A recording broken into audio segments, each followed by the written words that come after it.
So the AICPA also talks about ethical conflicts. When do you have an ethical conflict? Well, that arises when a member encounters one or both of the following.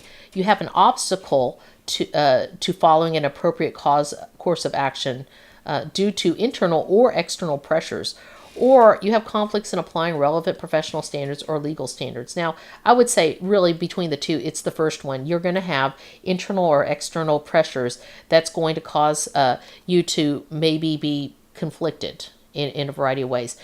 As I mentioned earlier, hopefully as you've established your ethical framework into your own life, you're going to have a knee-jerk reaction to things when they come along, say, no, I'm not going to do it. Okay. And that way it's a little bit like theoretically ripping the Band-Aid off. You just get it over with and get it done. And it is going to cause pain to you, maybe potentially in the short run.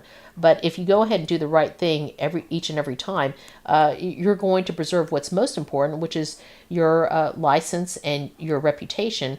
And I think even as importantly, your own self-respect. Okay. And, so those are things that we have to be aware of that could cause an ethical conflict. And sometimes we're not really aware of when these that we're about ready to walk into a quagmire. And I think when CPAs become more sensitive to ethical situations coming their way, they immediately get their antennas up and then they say, oh, I've got to be very, very careful. Okay.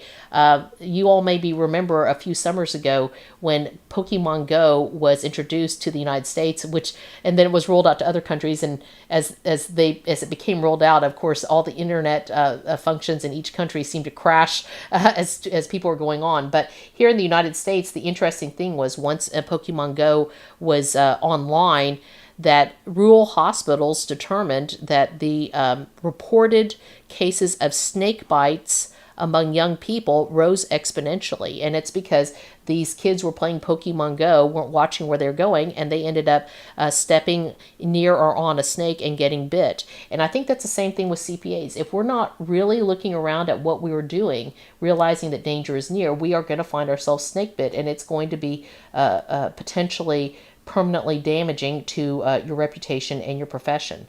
Okay, so CPAs need to go ahead and identify these threats, evaluate the significance of a threat, and then apply safeguards. So you've got to be prepared in advance for these ethical challenges. And preparation is everything in this case because, you don't get an email saying, okay, in 2 days you're going to get an ethical challenge from your boss. I mean, that's not going to happen. You just have to be ready at any given moment.